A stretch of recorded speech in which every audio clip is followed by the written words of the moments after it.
this computer. And we are recording. Whoa. Hello, Vinny. Hello, friend. Hello, friend. Live from Belarus. It's hello. Okay. Yes. Hello. Goodbye. Goodbye. In my podcast, there's problem. But yeah, dude. So everyone listen.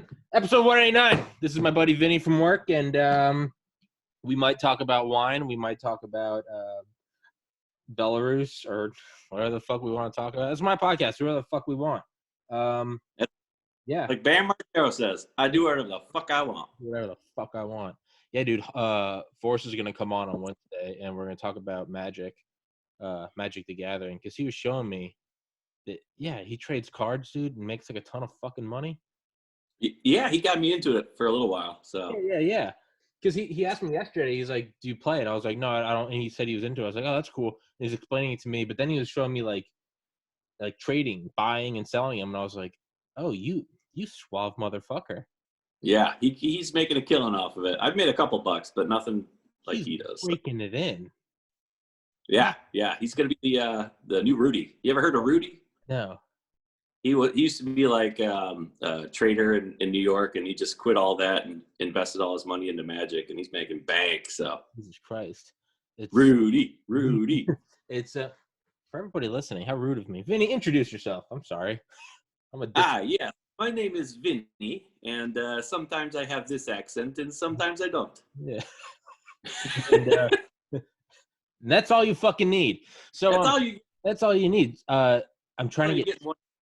Yeah, I'm trying to get, for everyone listening, I forget, no one fucking knows about my personal life. New girl at work, her cousin apparently flies the duplicate of Air Force One, because there's two Air Force Ones, because they always fly together in case one breaks, but it's also so they never know which one the president's in. So if you're going to get a shot off, you don't know. Apparently he flies the other one. Wow. Yeah, so like I got really excited because I was like, I'm going to get him on the podcast. And then I realized there's no way in hell that motherfucker can talk about anything he does. That's so highly classified. And I was like, how dumb and naive am I? I'm like, oh, he's going to give me a walkthrough. Like, oh, okay, yeah, sure, Tom. Sure, you dipshit. But, yeah, dude. So, I want to, I mean, we're going to do a million episodes, but I want to pick your brain about, like, because I remember the first day I was working, I met Vinny, and Vinny and I were walking around, and Vinny was just explaining wines to my dumbass. And I'm a moron, because I legitimately always thought that there was red wine and white wine, and just, that was it. And, yeah, I thought I thought Pinot Grigio was a brand. Yeah, I was like, man, they are fucking cleaning up. I was like, they are cleaning up. They got a ton of different labels. And you were like, yeah, this is made from this grape. And I was like, I'm too stupid to work here. But yeah, what makes some more expensive than others? Because like obviously there's always better shit, right? So like I have like an old Xbox 360 in like a drawer, and then I've got an Xbox One X behind this laptop, and it costs a lot more, but it's 4K game and 60 frames per second. It's fantastic. Terabyte of memory. So like that I get. Hard drives or, more better phones. But with wine, for someone like myself that's a pussy and all alcohol tastes gross, what makes a cheap wine? I mean, granted, there's a spectrum, right? Just like my autism. Right. There's a spectrum, right? And it's better and better and better. But is it linear? Does it actually keep getting better past a certain point, or does it almost become? I mean, is it like trading cards, or is it bragging rights? Right? It's having a Mercedes with like license plate 0001. It doesn't mean it's faster, but once you get that level of like wealth, that is the bragging right, because everyone else has it. So, yeah.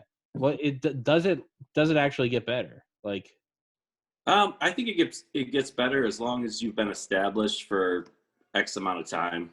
Like, let's just dive into American wine. So, like Napa Valley, like brands like Duckhorn, Simi, Josh, they're well established. So location has a lot to do with it. Like you couldn't make a Chardonnay here. It's not going to taste the same. They've got why? Like, I don't, tell me that. I don't know Right, anything. right. Yeah. They need the right growing conditions. A lot of the grapes do better like on hills with, you know, a lot of sun and pretty much year round, nice weather. So Napa's just, I mean, you could plant a couple vines and voila, you could be a mom and pop shop and have a pretty decent wine. But when it comes to the price of wine, the bigger the better, just because they have more people on staff. They can get really behind the science about it. And, you know, like if you and I just, you know, grew some vines in our backyard, we'd be like, oh, okay, this tastes fine. But Yeah. we couldn't use beakers and Bunsen burners to make it, you know. Yeah. Because it always, like, I heard Shannon like telling a guy the other day, and I've heard you, and for everyone that's listening that drinks wine, they're like, yeah, Tommy, that's a thing. But I'm a moron, so this is all like fantastically amazing to me. But when you guys explain it, you're like, this is fruity, or this is smoky, or this is dry, or like, what the hell does any of that mean? Like, because is it actually, you know, like a fine liquor? Oh, this is an 82 Scotch. Like, to me, it all tastes like lighter fluid, right? And yeah, like, okay, I've had some in my limited experience. I've had some like wines that are like, that tastes good, but like I don't know. I don't get it. Yeah, I think, you know, they have New World wines and Old World wines. So the New World wines are, you know, pretty much out of California, but the Old World wines, for some reason, like in France and Italy, their earth, the soil, everything they use, it's been tilled and grown throughout so many times. Even this guy knows. I mean, I just found him on the streets. I was like, hey, come here, talk about wine. You look like you know what you're doing. He does look like, what's up, dog? Yeah, what's up, dog? What's up? But yeah, like you couldn't do that with California wines just because it's new to us. But you know, in the 14th century, Spain was doing it. So yeah. And again, like the more pricey it is because the more knowledge that they've passed on, and Ben gets a little bit into the action because he's been around. So now, how much of that stuff is just like proprietary, like almost like Coca-Cola? Like, they're not. So it's not just like with, of course, I'm going to tie it into this with nuclear weapons. It's with nuclear weapons. I think it was Edward Teller or Enrico Fermi. One of them said, any country that's ever tried to build a nuclear weapon has succeeded, and that's because there are set laws. There's like you have to collapse like a uranium like a uranium mass, a subcritical mass. You got to get it in. Either use explosives, 360 degrees, gun type, whatever. Point is it's a defined set of laws. And it's like the physics doesn't change. The physics isn't classified. The real trick comes into like, how are you going to refine the uranium? And that's why we beat the Germans to it. And that's why we speak English instead of German, right? So with wines, is it as simple as I'm Corporation X and I'm going to go to France and I'm going to buy this plot of land and I grow these grapes. I'm now going to be able to compete with the big boys. Or is there some proprietary information? Is it they always harvest on X day? Or what we do is we put them in this barrel. We let it age for like is there a little like black magic alchemy to it? Yeah, there is. There's a lot of family secrets too. And like speaking of Germany, like we could try and replicate their Gewürztraminers, but it's never going to taste the same. Really? We could buy a lot of land in Germany, but again, like with these big names and stuff like that, they perfected it over the years and years. Got all these notes and to my knowledge, I mean, I'm not over there watching and, you know, reading their, you know, their diaries, but from what I've heard and a lot of my friends have told me, like there's a lot going on that we don't know about. I mean, like I said, they were bringing it to the kings and queens when it tasted like shit and they loved it, but that's so badass. Yeah. For a while, wasn't it like safer to drink alcohol in like the dark ages because it was like the ethanol like killed off all the bacteria? Yeah, you weren't eating cow shit. So yeah.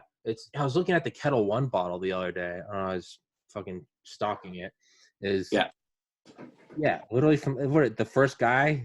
It's like the first generation is like it was like 15 like 88 or something. Right. Yeah, it's fucking insane. Yeah, it's insane. But even that, like, why does like vodka? How could one vodka be better? Like, that's what I don't get. Is like, because that's not even that. Like, what? Like, I just. You understand like how stupid I am when it comes to this? Like, I just fuck it. Let's take it in a completely different direction. Right. So Vinny and I are going to produce something called Burr for Burr. everyone. Burr is going to be the cheapest beer ever produced, and it's going to be targeted at primarily alcoholics and college kids, which are one and the same. But it's going to be people that are they're trying to get the most shit to get fucked up with for the cheapest, right? And they're the same personalities, by the way. Exactly. And they're not getting it for the aftertaste. They're not saying you pair this with a steak. No, Right. they're pairing this with, you know, whatever their favorite sorority, right? Right. Of your pair, yeah. And so we were thinking like put it in cuboidal cans for stacking efficiency, right? Right. Yeah. Cuboidal, like a square, right? Yeah. I'm more of a rectangle, right? Yeah, I'm more of a rectangle, right? Do you think that would be better? I think it would. Look at the we got that water stuff that's in a Yeah. That's what I always think though. Is like, why wouldn't? Because I mean, like, I was in a fraternity. I was in like Valdosta for like my first 2 years of college, and like, I mean, there is like an undeniable like, yeah, like, no one tries to hide it. There's no like, let's pretend like you're going to get the cheap. What can we have? We have $1,000. How many 30 packs can we get? Right. Right. So it all tastes like shit. So that's what I've always wondered is like, how come someone hasn't just made the bottom line, right? Right. It's got Natty Light, maybe Keystone. I want to say Steel Can Reserve, right? Right. So that's what I've wondered is how come there isn't a like hyper low priced beer? Hold on one second. It sounds like a freaking volcano going out. You're good. Okay. Dave's busy father. Go. So You, John. You, John. Cheapest possible. You, John. Let's see. Let's get that. I'm sorry. Good God, I got freaking Moana in the background. I'm like, oh my God, I don't know. Where's my ship? Yeah, I don't know what Moana is. Moana's the kids movie that Oh yeah, I don't have kids. You know, The Rock's in it. Oh yeah. Rock, he's got his own tequila now. Yeah, no, he sold that. Huh? He sold it. He sold it? I think so. I might be fake news. Hold on. I mean, the Rock tequila. Spoiler alert. Well, that's what I'm gonna do because when the podcast gets big, because I was thinking like, how many people like do you have the Rock's tequila? Like for no other reason than it's the Rock. I mean, brilliant business move. Do you have Michael Jordan's new tequila? Do you have Post Malone's Rosé? Do you have Snoop Dogg's 19 Crimes? Do you have I mean, right? It's all shit like that.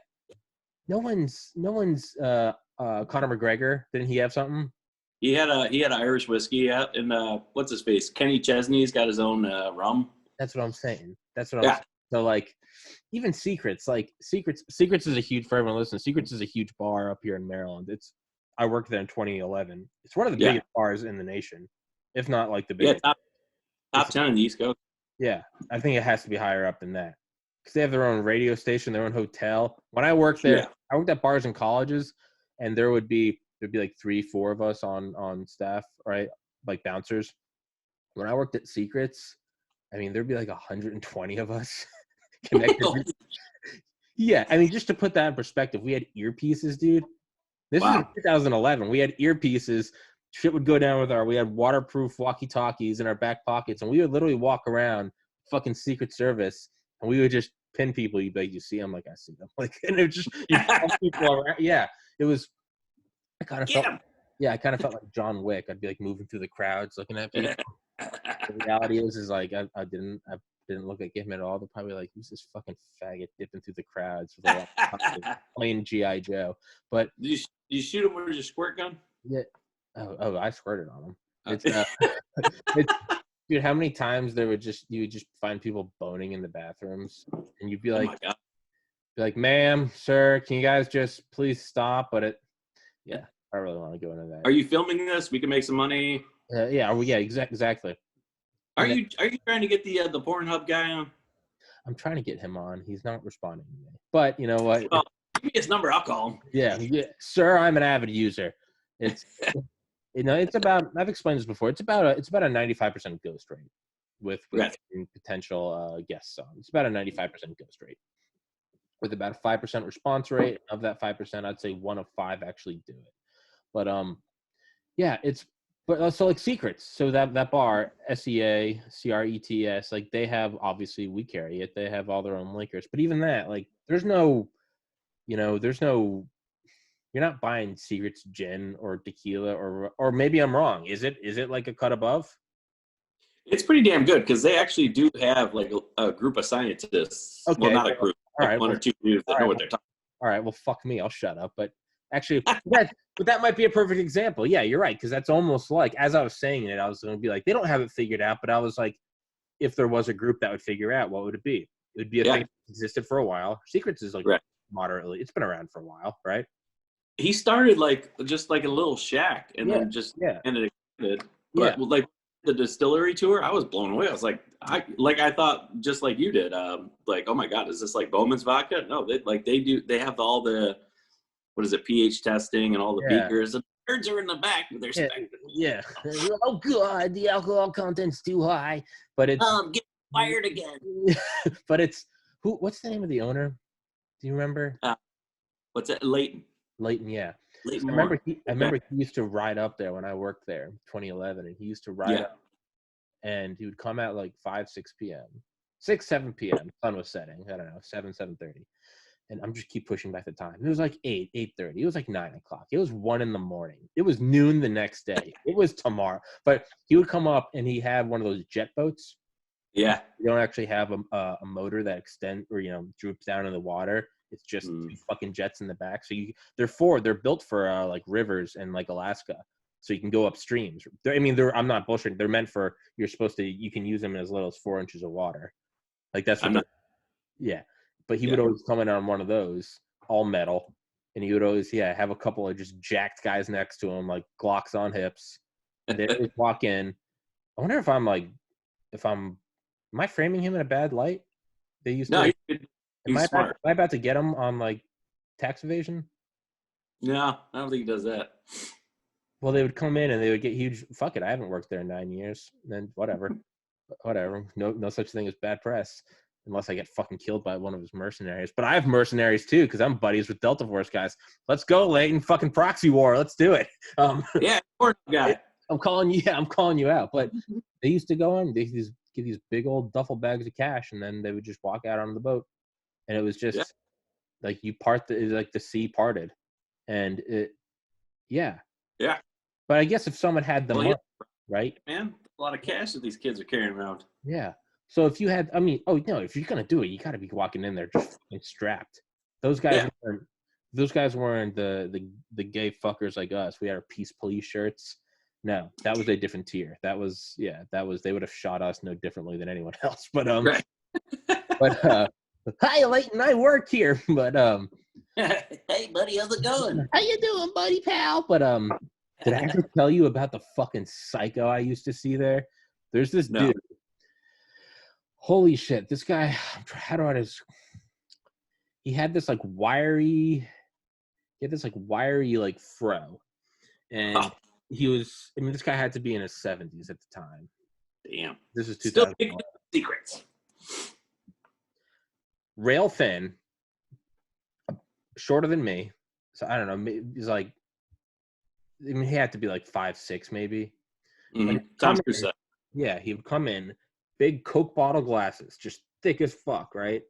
Comical. His eyes looked big behind it, but he would come in and he would always have these matching uniforms, whatever it was.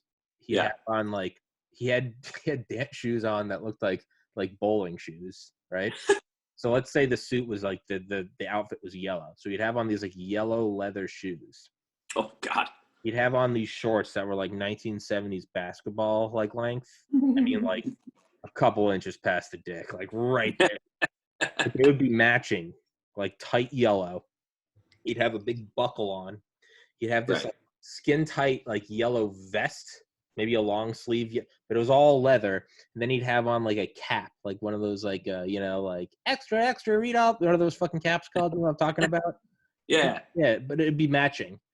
But if it was red, it would all be red. Whatever it was always like red and yellow, and it was insane. And this guy, so there'd be lines at Secrets. For everyone listening, Google Secrets, SEACRETS. It's insane, and so lines. I mean, the lines will go out like 200-300 yards. Like no bullshit. Like people will stand in line for 4 or 5 hours to get in on like a crowded night. This guy used to. I remember the few times I worked near the door. I remember I'd see him because I used to see him like every night I worked, and then like I used to I mean, it's hard not to recognize this guy. And I don't know, like I recognize him. Yeah, no, the dude that looks like a fucking condom, and he would be walking up, but I'd see him walk up, and I'd see him walk by the whole line, and I'd be like, man, who is this ballsy motherfucker? And like they were very strict on like the doorman never took cash. It was never like, hey bud, can I go in? Right. Doorman would be fired. I mean, this place is run like a Russian fucking nightclub. Like they had cops there. The cops would scan the IDs. No fakes got in because it wasn't worth them to lose business. This place, I mean, even if you give me vodka. Exactly. No, you give me vodka, money. No. They don't give a shit. I mean, I'm sure some dark things went on in Secrets. Probably still do. Anyway, this dude would walk up, and I'd be watching him. I'd be like, "Who is this motherfucker?" And he'd walk up. And it wouldn't even be that he went to give cash to the doorman. He would walk by and just hold up his fist, and they'd like fist bump, and he'd walk in, and I'd be like, okay, so this guy knows someone. Like, because it doesn't matter how hot the girls are, maybe if it's 1:30 in the morning, they might get slipped. But this dude peaked. PM, music's bouncing, the strip is just packed with people, and this dude would walk by everyone, not make a big deal, just bump. Dressed like a moron. Wow. Oh yeah. I want that. Yeah. So I used to see this guy, and the story gets better. So he'd always be on this guy's a teetotaler, didn't drink, didn't smoke, nothing. This guy would go in there. I mean, he had to have been on some stimulant because this guy would dance for 6 hours. I mean, dude, this guy was like a Sacha Baron Cohen. That's the best way to describe it. This guy was a little Borat-ish, not as like absurd, but like, I mean, he's like a Sacha Baron Cohen character. That's what he is. That's the best way to describe him. Like a mix between Borat and Bruno, but he would only talk if spoken to. So a little less. But I mean, a character nonetheless. Like, yeah, of course. And he would go in there and he would dance and just the most. I mean, just nonstop move, just fist bumps. Making sure you can see the outline of his dick. And he'd always have the hottest girls with him. Wow, disco. So I'm building all that up to say, I asked one of the managers one night. Oh, so I went up to like fist bump him, and this guy doesn't fist bump. He punches you in the knuckles. And I remember it like bruised my hand. I was like, what the fuck? And he'd always have all this bling and shit. And finally, one night, my curiosity got the best of me. And I was like, who the fuck is this, like, this cracked out dude? You can see his dick prints. He's wearing leather clothes, skips the line, and there's dimes just falling all over him. And I was like, who is this guy? Is this Leighton's dad? Like, who is this? Who is it? Who is he? He is, they wouldn't tell me his name, but he doesn't actually oversee the business. He's just in that sweet spot where you own it and you just get the royalties. Right. That's him. Maserati. Wow. He's motherfucker Jones. Yeah. So this guy is motherfucker Jones. Just an heir to it. Just didn't have to do shit. Well, that's not correct. I mean, I don't know anything about him. Maybe he worked hard. I don't know. But this dude and they're like, yeah, have you ever noticed his belt? And I realized all the color schemes. Oh, and sorry, I forgot the other business he has, Ferrari. So he would always be wearing, I didn't realize the buckles would always be like the car ornaments. And the colors would always be like racing stripes and shit. Okay. It all made sense. Yeah. It all made sense. I was like, this guy must have, I never saw his car, but I imagine he was dropped off in some like 1960s limited edition. And he's got to just be throwing down like it's nothing. And I was like, it all makes so much sense now. But yeah. So I don't know how the fuck we got into that. But that I have no money, idea. I guess if that makes sense. The Ferrari. Yeah, I know, right? Also. So, but that guy's money. So if there's that money at Secrets, then yeah, that makes sense. They get a distillery, right? 100%. Yeah. And they're not just rebranding. They're probably going to do it right. And yeah, I mean, you got to start somewhere because in 50 years they'll be able to say it's for 50 years, you know. Yeah. But yeah, it's not just. Now, do you think, in all your knowledge, because Mm. you know the answers to all this, do you think that's what like The Rock and like Conor McGregor do, or do you think that's more of a cash grab? I mean, it's all a cash grab, but what isn't a cash grab? I think they seek out people that know what they're doing, like they've done their research. But Leighton is always there in the mix, just making sure that his stuff tastes good. That's one thing. So I think really that's why he's established and his liquor's doing as good as it has been over the years. So we can't keep it on the shelves, right? That's true. That's true. I had a guy that's good friends with Leighton, and he couldn't get it anywhere, and we only had a couple of the flavored vodkas left. And he was like, "Motherfucker, you know, over, we need it." Yeah. I was like, "I'm so sorry. Like, if you would have given me a call, I would have put it off underneath the register or whatever." But yeah, I mean, but yeah, that guy, yeah, you're right. He did grow Secrets, because I remember when I was there, they would still be adding shit, and it's getting. He's not someone that just sat on it. No, he's there as much as you want to shit on him for having hundreds of millions of dollars, but the dude's there every day. Yeah, he works. He's there. I remember he was trying to franchise it. When I worked there in 2011, there was a lot of talks about they had a bunch of like posters and like pamphlets they'd hand, like any of us making $6 an hour, we're going to go to the Bahamas location. Oh yeah, okay. I'm 20 years. I worked there when I was 20. When I got off, I was escorted out because I wasn't allowed to be on premises for being 21 until I was 21. I was like, yeah, real loyalty. Like, I'm off work, and they'd be like, all right, you need to leave. Like, the other bouncers would like escort me out because I was now an underage person. Else. So they're doing it right. Got to respect the ruthlessness, I guess.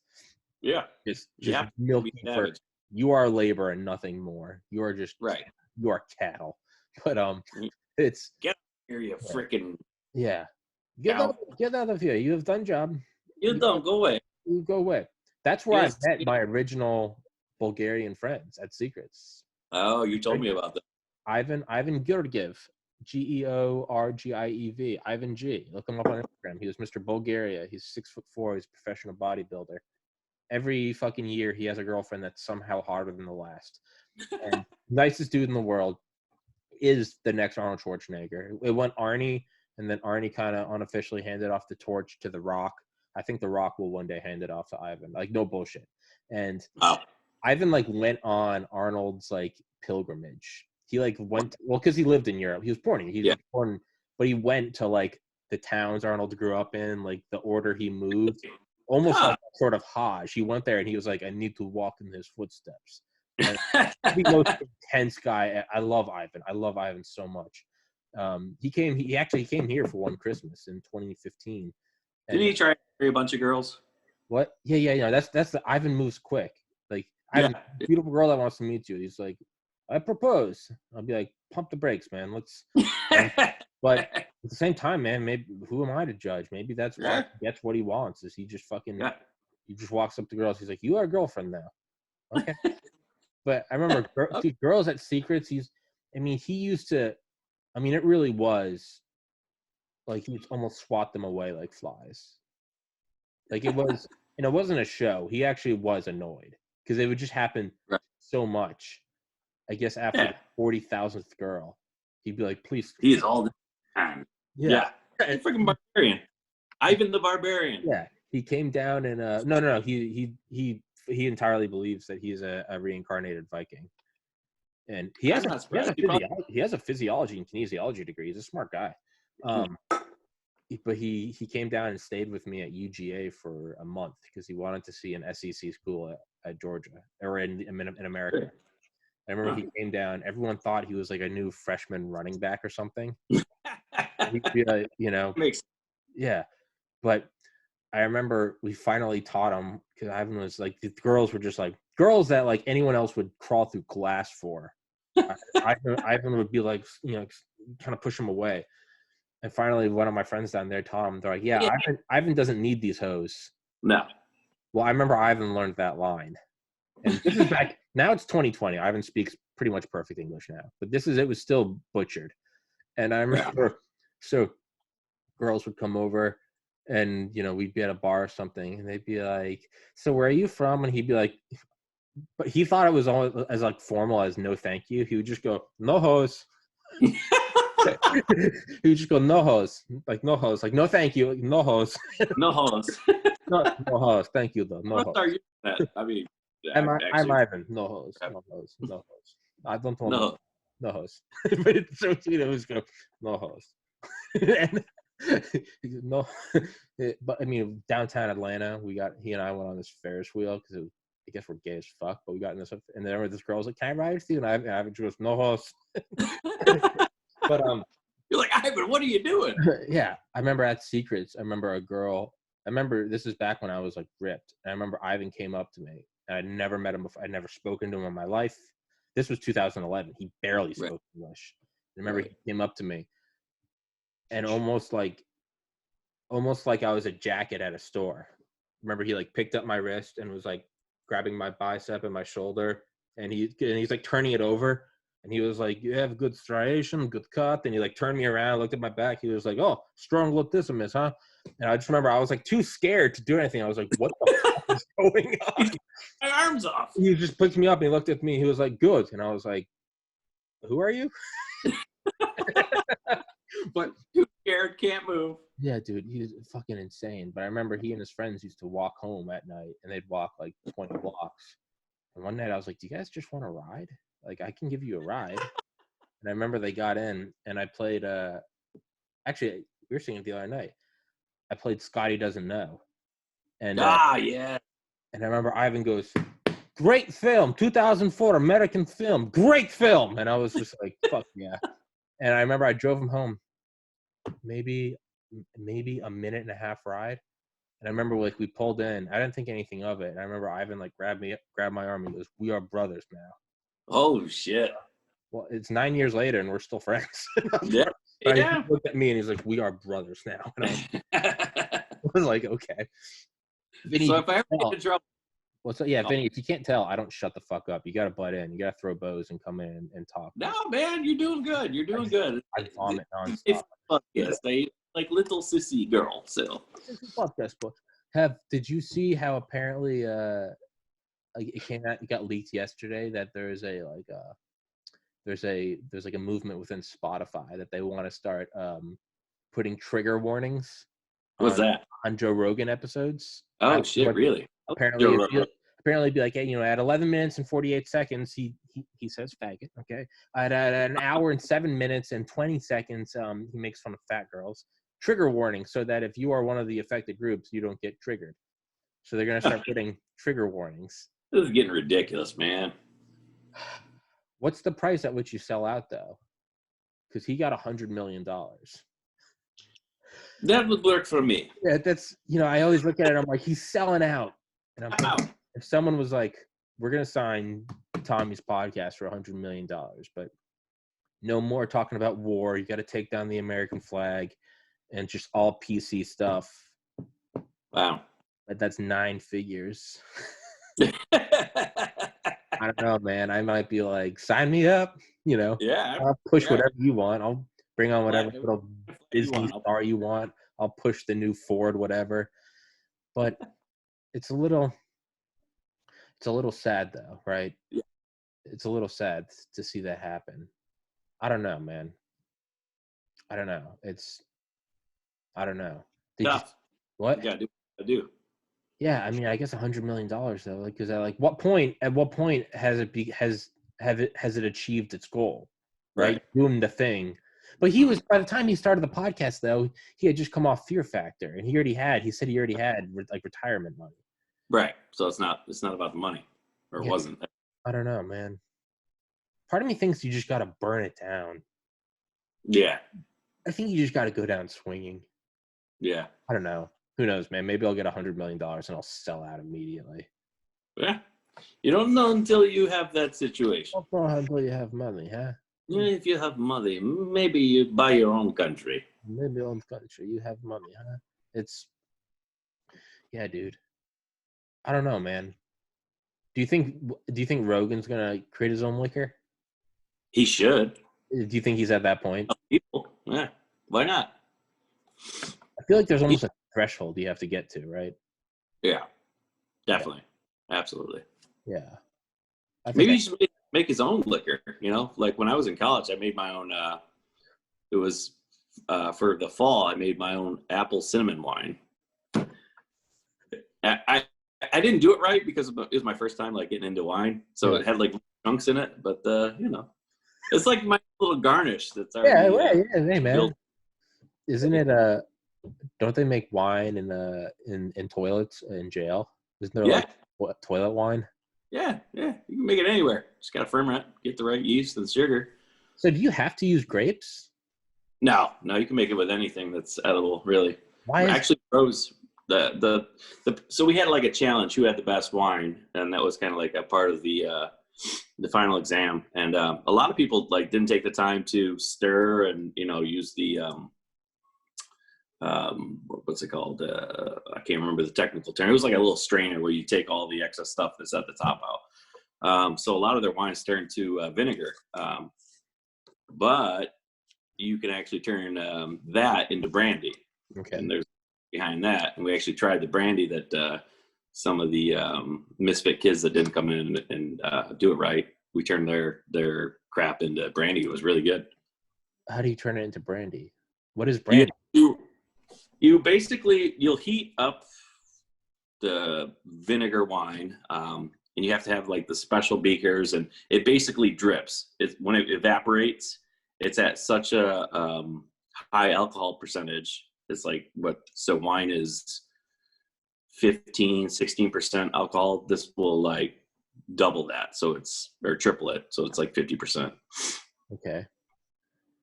So similar to moonshine. I haven't actually been in the backyard trying to make my own moonshine, but my friend made moonshine in Georgia. My friend from the deep south. Yeah, the deep south. No, the deep south.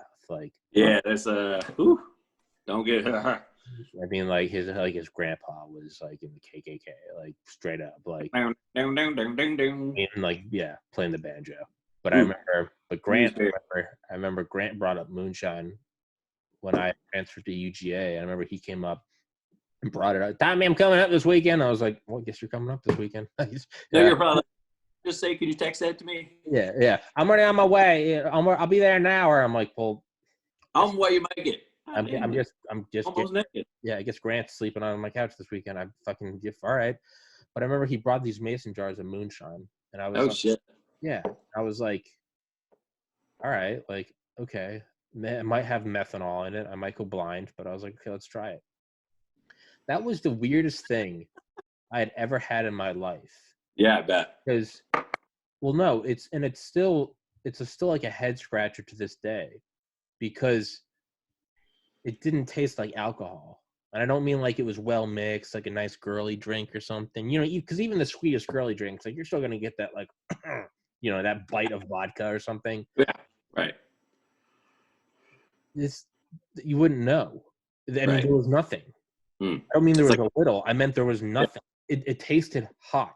It tasted hot, but it didn't taste like it. And so he had one with like an apple in it, and he had one with a peach, and I think he had one with a so it had that flavor. But dude, it just tasted like lukewarm water with flavor. Wow. And I remember it was the weirdest thing because I thought he was fucking with me. I was like, Grant, this is alcohol. I remember like four like big guys drank like a little mason jar. 20 minutes later, we were like arm in arm. We were like singing songs. One of us was puking, like didn't even make it to the game, passed out at noon. We were getting hit by a fucking freight train. And my fifth friend, David, I remember he ate the apple. Oh, God. Like 30 minutes later was just blackout drunk. Yeah. But that was weird because I'd never had anything like that in my life. I've never had anything like since. And it was just heat. It's the only way I can describe it. But yeah, I don't know why I brought that up. But no, that's a good story. Yeah. It's like the time my buddy went over to Europe and kind of like Euro trip. He brought back a bottle of absinthe. Oh my God. The real stuff. Like we sell the knockoff brand at our liquor store. Yeah. There's your chance to get your plug. Yeah. But if he wants to sponsor me, he can. Nobody gets a free plug, dude. Nobody gets a free plug. That's right. I got someone emailed me the other day, and they're like, "Hey, like we'd like to like sponsor your podcast. It's like a Go Vote initiative." And I was like, "Oh, that's cool. Like, what is like?" Because like the cheapest you can go is like a penny per view, which is still more than anything I've ever gotten. But I was like, okay, cool. They're like, well, it's actually $0. It's a charity thing. Block the email. I was like, fuck off. Like 0.0001 or 00? No, fuck off. Yeah, man. I still don't know how I'm gonna make money on this. There's got to be. I mean, you find ask Ivan. He got you back. Ivan probably. He can make his own vodka. We try it on the show. While bodybuilding. Yeah, well, bodybuilding vodka. Yeah, dude. I don't know.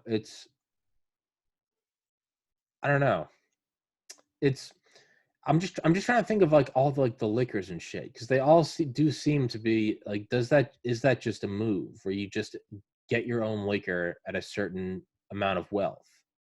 I know I keep circling back to it, but it's just something that kind of fascinates me, because it's all people that have nothing to do with liquor. Right? Yeah.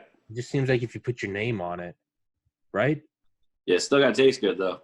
Yeah. Like Douce AZ, he picked that. We couldn't keep that in stock this summer. What is it? Douce. It's cognac. It's like better than Hennessy. All right, fair enough. But yeah, like we couldn't keep it on the shelf. Now we got it, and of course it's the end of the summer. Yeah. Nobody's here to drink it. Yeah. I don't know, man. Maybe that's what I need. What? It's a brandy, like top of the line brandy. So he did his research too. It tastes great. What's your favorite wine? My favorite, well, in the summer I like a very heavy, oaky, buttery Chardonnay, and that I will get from California. In the winter, it's going to either be between a hard-hitting Cabernet from California or like a French red, because honestly, like anything you get from France, even table wine, it's the best. Like Spain, Italy, they could say what they, and Italian. I love Italian wines, but nothing I've ever had from France, red blends, have been anything but great. So, why is that though? Like I was saying, man, they've been just doing it for years. But you, a wine drinker, you can actually tell the difference. Oh yeah. What is it? Is it just, does it taste better going down? Do you not get hungover? Is it everything? You don't get hungover. You get the great taste in the front of the tongue, after the back of the tongue. It's just smooth, man. It's just very smooth. The smoother the better. If there's a giant bite or you get, headaches the next day, it's crap. It's crap wine. There's too many sulfates and what's like pesticides. what's like the best wine, and not like collector's item wine? Like what's like the best? Like what do you drink when you've got fuck you money? When you got fuck you, oh man. Is there, and I don't mean like a year, like a nice classic something. Right. Is there like a brand? Is there Italy actually succeeds in this one. It'd be like a 1994 Amarone or Amarone. They just get better with age. You can either use a decanter or just, take the cork out and wait 5 minutes and then drink. It's hard to describe. Like a lot of people will say, oh, I taste mud or I taste hay or whatever, but that's just, it's your taste buds. Just you get like this essence, and everybody tastes differently, but for some reason the old wines that have been aged, properly in somebody's cellar for years, they're amazing. And you can't do that with. Why is that though? What happens in aging? Is it not something that you could artificially enhance? Because it's all just chemical processes. So like what is it that happens in the aging process?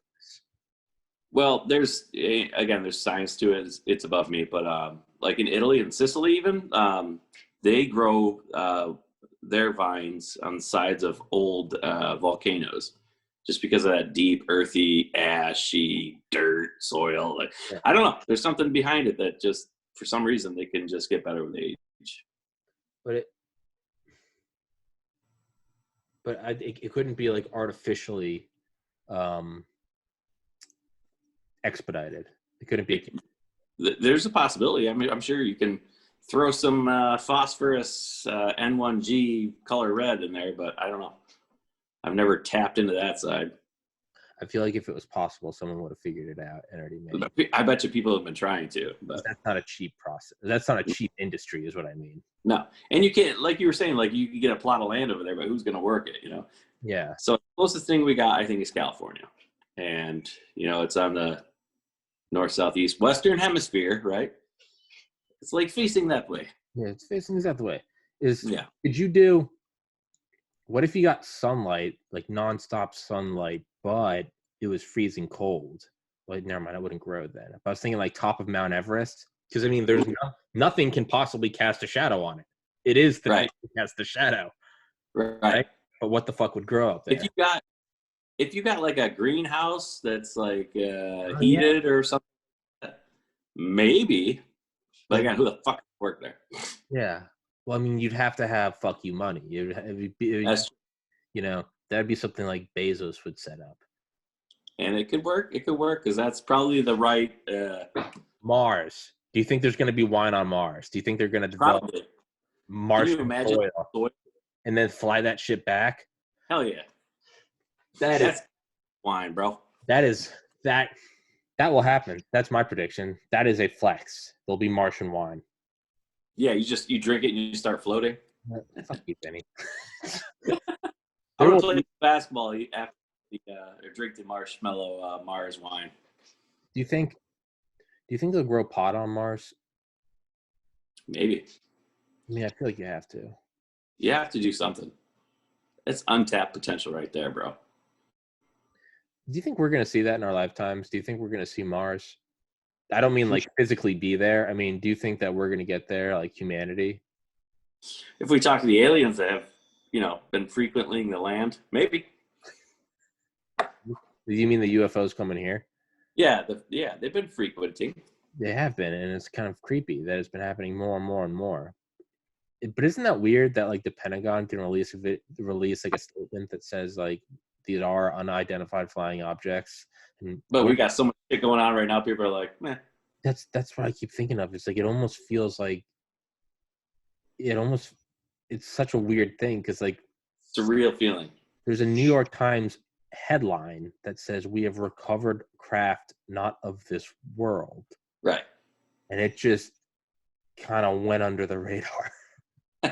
I'm hyped about it, man. I think that if we could tap into our subconscious, man, sky's the limit. What do you mean? So, like my friend, she wrote a book, and it's probably coming out soon. Yeah, man, like there's stuff out there, like, they say that we only use 10% of the brain. Well, I think that's probably pretty generous. Yeah, pretty generous. So if you could tap into that side that, your anxiety, anger, your mind's going 100 miles an hour and you can't stop it. Mm-hmm. Fucking A. Look at Phenomenon. I mean, that's kind of a off the topic, out there kind of movie with, was it not Tom Cruise? What's his face? You saw Phenomenon, right? Where he's like floating objects is a woo. Yeah. I was gonna say there's a book called Phenomena too. I love it. Well, I mean, no, because I'm an avid meditator. That's like how I keep anxiety at bay, and I have for the last 12 years. If I don't do it, it is. I have a terrible day if I don't do it. It's Same here. But I found that I remember there were a couple of days in college where like I would really kind of like really get in. When I say a couple of days, I mean I'd say less than 10 experiences in the last 12 years. So. Right. but there was like 10 separate days. I mean, all of them months apart, years apart, where Mhm. and it would really, I would like, you know how sometimes you can kind of feel like, even right now, you're probably like tensing a muscle that you're not even thinking about. And now that I think Yeah. about it, I can kind of like, let you. But when I would get into these meditation sessions, I would hit a point where like 20, 30 minutes in, like more would give way, but it was tenseness that I couldn't consciously control. So Right. Right. I'd feel my legs kind of really, and it was like taking off a shoe that was a little too tight. It was Right. Right. like your breath slows down and you kind Yeah. of sink deep, and the thoughts, you stop having thoughts, and there starts to be more and more time in between thoughts. Right. You Right. kind of go in, it gets really quiet, and you just start sinking down, and there's Yeah. like waves of like bliss and like peace, and Right. it's just uh, and you just, it's like when you lay down in bed after a long day, or you get into a Yeah. hot shower and you just like, you throw back a couple shots and you just sit on the couch for a second, you're like, okay, Yeah. it's that. But I remember I would like sink down, sink down, sink down, but what would happen is that my mind would become so clear, and then when I stopped, there was almost like a little hangover effect, but it was like in a positive way. So for like Yeah. 10, 20 minutes afterwards, I'd be like really clear, and it would slowly Yeah. start to fade out. Thoughts would come back in, but then I would get clear, but in more and more and more, and the next thing you know, you're off doing whatever. But I Yeah. remember going to class right after that happened once, Mm-hmm. Mm-hmm. and I remember it was like instant learning. I didn't have to study, but it was like intense shit. It was organic chemistry, but I just remember seeing You're in light the at a zone. time, and it was just downloading. Right. I Right. remember looking at it and was like instant understanding, Right. and You like have no side distractions. nothing, and Yeah. I can't get back to that state. It's the single best state I've ever felt in my life. I remember when these times would happen, and I'd be like, it's like the focus of Adderall without the anxiety. It's the Right. calm It's the calm confidence of liquor without the Right. haze and like the sort of delayed Yeah. sluggishness. It's Right. the appreciation for color and sound from weed without the anxiety, or again the cloudiness. It Right. was, Or the munchies. yeah, or the money. Yeah, but it was just, I just remember, it was all the best things without Yeah. any of this, and it's You completely sober. You're can doing it appreciate sober. what's going on. What? You could stop and appreciate what's going on. Dude, I remember I would go outside. I mean, it almost probably, on these like 10 occasions it happened, Yeah. you would go outside. I mean, it would almost bring you to tears just looking at Yeah. the sun coming through the trees, and the warmth on your skin, and you'd hear birds chirping, and you'd see the grass moving. It was more intense than any LSD trip I've ever had. It was Yeah. just, but you're completely clear. You're not Yeah. tripping. Like, And you're sober. Yeah. yeah, I mean, you get in your car, go to class, you Right. can function better than you've ever functioned. I mean, it really is like it feels to real life what real life feels like to the first like couple seconds of when you first wake up. Right. When you first wake up and you're not dreaming anymore, but you're like, I gotta fucking, and you're like, what's it? It's Monday. I gotta go to work. But that like those like first couple seconds where like even your own room kind of looks a little alien. You're like, what am I doing? You're not entirely sure Yeah. what you're doing, what's not. It's or in Yeah. your dream, you always got to do something. I gotta turn in the assignment. And you never think why. Right. Like what normal life feels to that is what this state feels to normal life. It's everything is just, it's just, I don't know. To me, those experiences, whenever I'd come out of them, I would think like, oh, like that's what heaven is. Right. Yeah. Heaven's not just this like euphoric, like you're in the clouds with God. Maybe it is, I don't know. But I remember thinking, I was like, if heaven was anything, what would it be? And it's something where everything is amazing. Like, Right. And your peace. yeah, total peace. But it's not even like you're high and you're watching a movie and like that's really, you ever get really high, and what if you don't smoke Yeah. weed for 6 months and then you get high and you watch like Star Wars or something, you're, whoa, Yeah. even that, Yeah. it goes away.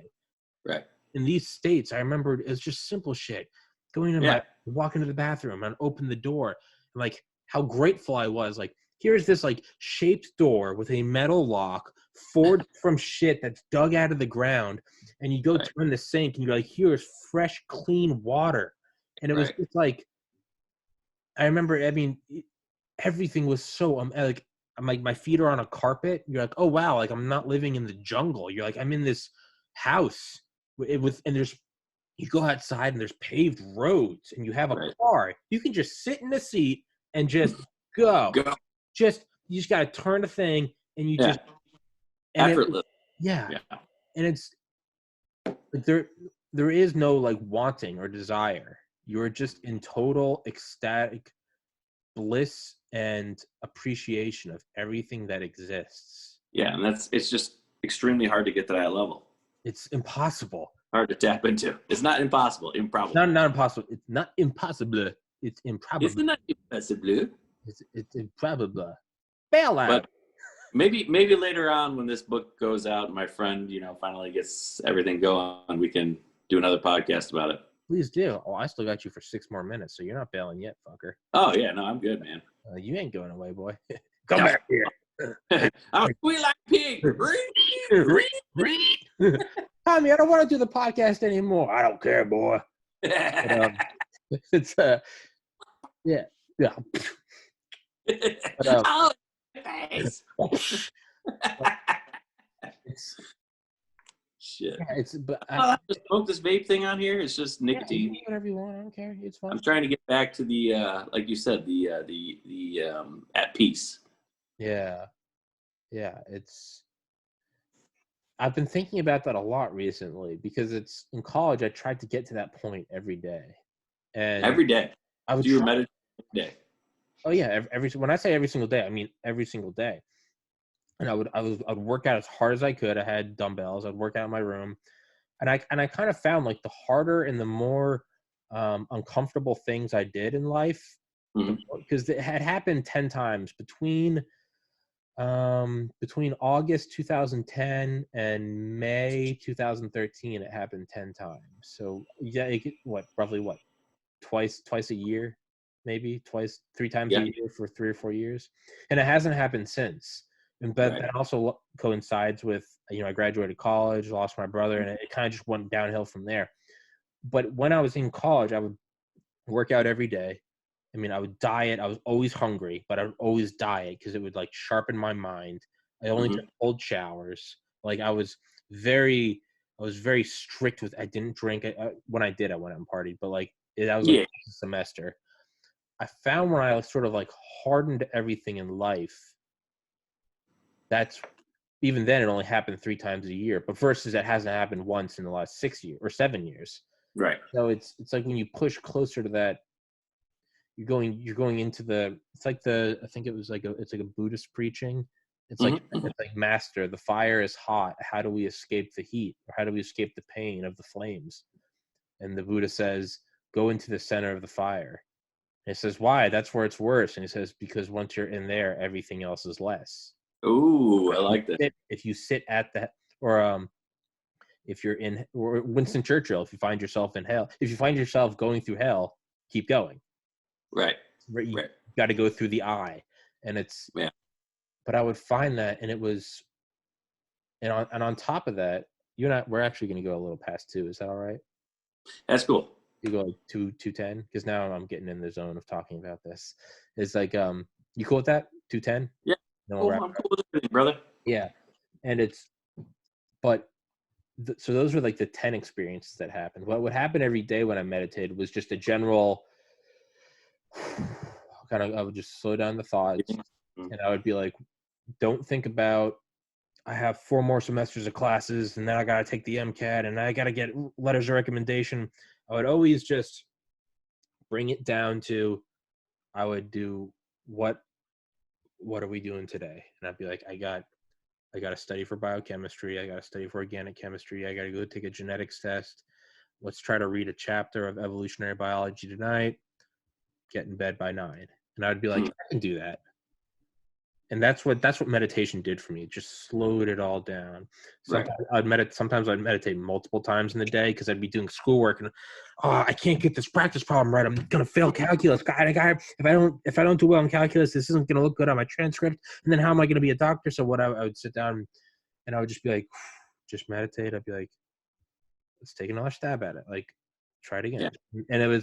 And so it allowed me to slow things down into just bite-sized pieces. It'd be like you're stocking the shelves at the store, and instead of getting worked up, you'd be like, what am I doing right now? Scan the shelf, 2 of those. That's all you got to do. Yeah, you got to do the whole store, but just break it down into the shelf. Right. One of those. Okay. And once you do that, it's always, the thought's going to always be creeping in, but you got to do the whole store, and then you got to get the trash, and no. What are you doing right now? Just do that and I had on Dale Comstock several times, Delta Force guy, and he calls that state of mind 10-meter targets. 10-meter targets. And so he says, when you're going out, and I don't know why he said because it's not like I can relate to anything he's ever done, but he's like, when you're going on 3 days of no sleep and you're in hostile territory and you're on a plausibly denied operation, 2 of your buddies are dead, and you got to get to the extraction zone. And all you're thinking is, I'm not going to get through this. I'm not going to survive. I'm not going to see my kids again. I'm going to be tortured to death. He's like, no, you do 10-meter targets. What's in the next 10 meters? I need to walk up this part of the hill. I need to look at that bush, and if anything comes out, shoot it. And then when you get to that 10 meters, you go, what's in the next 10 meters? And you just do that. And what you don't do is go, okay, well, now I got to do 10-meter targets for the rest of the day. Nope, because that's not a 10-meter target. Right. That thought is not included in the 10-meter target. Well, I still got to do it. Well, that's not a 10-meter. What's in the 10-meter target? Can I go get behind that rock? Go get behind that rock. Next 10-meter target. I need to go up there. I need to check behind that tree. I need to check behind that tree. 10-meter target. Can I reload my ammo? Let's reload my ammo. 10-meter target. I'm going to go up there and get a sip of water. And you just do that. And one of 2 things happen. You either die, someone's going to kill you, in which case it's not your problem anymore.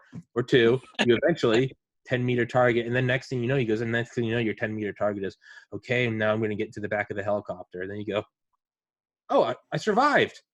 He goes, but you just call it 10-meter targets. In Black Hawk Down, the Delta Force commander describes it as, calls it drone mode. And you just go into, there's hot, there's cold, there's pain, there's hunger, there's thirst. He goes, you stop thinking. This is what we're doing. Embrace the suck. This is what we're doing. And so that's what my everyday meditation is. I'd say everyday meditation was a practice on 10-meter target. I didn't know what it was called, but I would say it's 10-meter targets, right? I had those 10 experiences of just bliss, just peace. And I had, on an even lesser scale, I had 3 experiences. And I talked about this to Dr. Eben Alexander last week, that Harvard neurosurgeon I told you about, the one who fell into a coma and went into the afterlife. This is a Harvard neurosurgeon. This isn't some moron like myself or you. Like, hey, can I look at? This is top surgeon in the world, right? Yeah. Harvard brain surgeon. I mean, you don't need to fucking explain it any more than that, right? That's the peak. That is as high as you can get. Yeah. Harvard brain surgeon. I mean, done. It's the end. It's the end. You win. Here's the trophy. But I talked to him about it, and when I listened to his book, it brought all these thoughts back. So talking to him about it last week, and now talking to you about it, it's coming back more and more.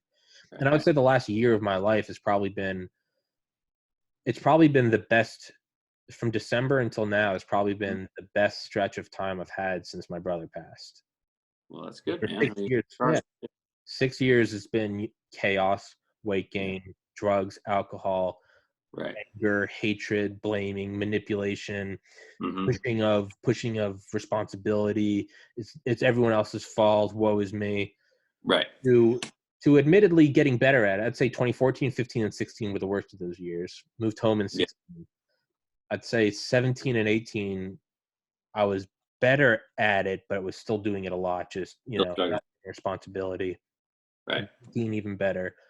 And I'd say around December, when I did the first podcast episode, to do the podcast well, I have to sleep well. I have to exercise. It's like pre-med. I got to meditate. If I don't meditate before a podcast, it's a terrible podcast. Right. I start to get anxious, and I'm running out of things to say. What am I doing? I'm above my parents' garage. Why don't I have a job? Why didn't I go to med school? What are you doing? God damn it. Yeah. They took her chips. But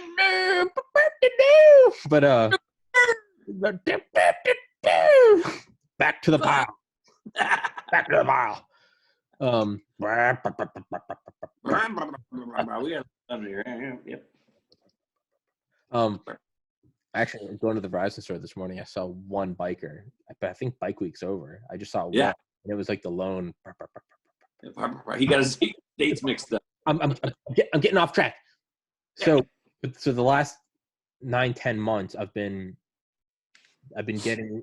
I've dropped 15 more pounds. I still got about 35 more to drop before I look like a freak again. But sleeping, doing the podcast, it's sort of relearning like responsibility. If a guest doesn't show, like that's my responsibility. It's no one else's. Like, right. Okay, I can't be like, oh, I was supposed to have a cool guest on today. With my favorite quote: "No one cares. Work harder. No one cares. Work harder." Oh, well, I was gonna have on this guy today, but he bailed. No one cares. Work harder. Fuck off. Like it's, so it's been all those things. And having a long-term goal and working towards all those things and meditating every day. And I haven't had one of like the good experiences yet, but I think I'm inching back towards that lifestyle. But even less than those 10 experiences. But again, so talking to Dr. Alexander last week and not talking to you, it's kind of like occurring more in like the storyline that is my life. Yeah. It's these little like hints, these little like flavors of it coming back. Right. But I had 3 experiences that I've taken psilocybin on 3 occasions and LSD on 1 occasion. I never took them in like a partying way. I took them once a year for 4 years. I always took them by myself or with one other person. Mm-hmm. It would be like turn the phones off, go into the woods, go into where like we shuttle the blinds and have like a meditation room. We're always trying to like touch something deeper. Not that I have anything against people that take it and rock out. I don't want to be some like gatekeeper of LSD, but like I would always like try to go in very deep, try to explore things in myself, think about my future, think about my future, think about whatever.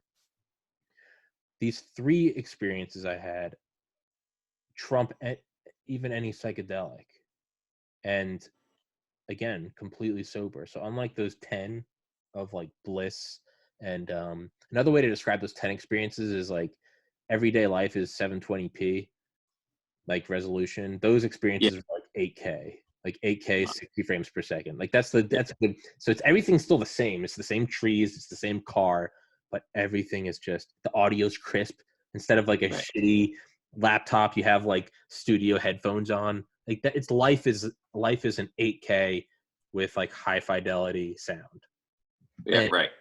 And as are your thoughts. That's the only way I can describe it. Your thoughts are also 8K with, if you can use that analogy. Yeah.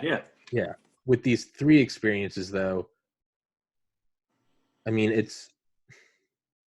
sounds like so cliche and so like, but I mean, you really do like leave this place. You do, yeah. You go in. Mm-hmm. The only way I can, the philosopher Alan Watts said it, and he has a book called The Book, and he wrote it in the 60s, but he describes it at the end. And I remember reading it, and I was like, I felt that. Like I felt that. Right. But I remember he describes it because you will feel very big. Like you feel like you stop feeling your body, and you almost start to feel. It's like you almost feels like you're touching the ends of the universe. It's just. Wow.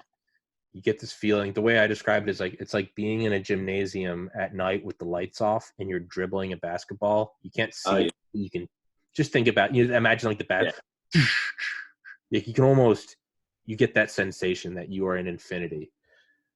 It's whereas those 10 experiences were like waves of bliss and peace. This is beyond that because that is still on the spectrum of bad and good. There's anxiety, there's stress, and then there's bliss and peace. Right. But this is beyond because that's still a spectrum. This is backing away from that spectrum. Yeah, this is next level stuff. You go in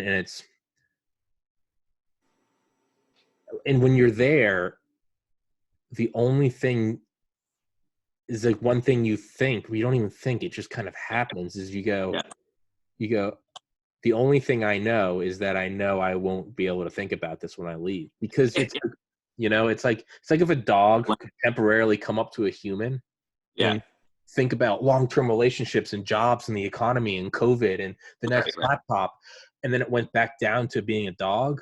Yeah. Like, it wouldn't be able to, where those 10 experiences are a dog temporarily getting better sight, these 3 experiences are a dog becoming a human and then going back to a dog. Right. The dog can't explain it. It has to be in this state to explain it. But it's words that can describe. It's surreal. Good it's stuff. Yeah, it's total. It's total oneness with everything. Right. Thoughts completely stop.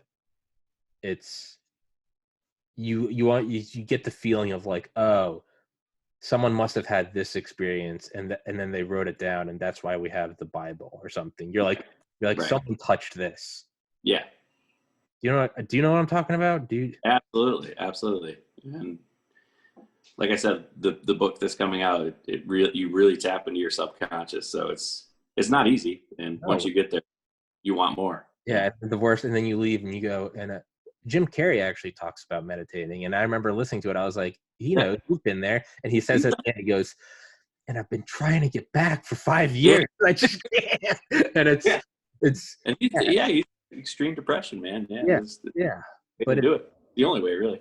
Yeah, I guess that's something that's kind of gives me peace. Is like, to me, that's heaven, and that's what I think allows me to try to build a podcast and do something crazy like this, despite all the anxieties. I'm like, I know I'm just going back to that place when I die. So like, might as well go for it. Like, go big or go home, man. It's like a video game. Like, might as well play it on expert. Yeah. What happens if it doesn't work? All right, just start over. Right? Yeah. It's a video game. we need to do a meditation episode. Yeah, let's do it, man. Very soon. Fuck yeah, buddy. Thanks for doing it, man. And this is fun. It's fun as shit, isn't it? It's you just fucking talk to, and it's not live. It's just us. So yeah, when like Forrest asked me, he's like, "What is it like?" I'm like, "It's like us talking behind the cash register, but there's just a camera running." Right. Which, well, I guess there always is a camera running back there. But yeah. Maybe. Welcome to the creme. Welcome to the creme. Come. So on that note, I need to go to work. But all right, fun. Yeah, I need to find my shirt too. So thanks for doing it, man. And appreciate it. You working tomorrow? Yeah, I will be there tomorrow. I'm there 9 to 9:40. I'm open to 2. Me too. Open to 5. Oh, nice. All right. Well, open together. See you tomorrow. Getting better. Woo!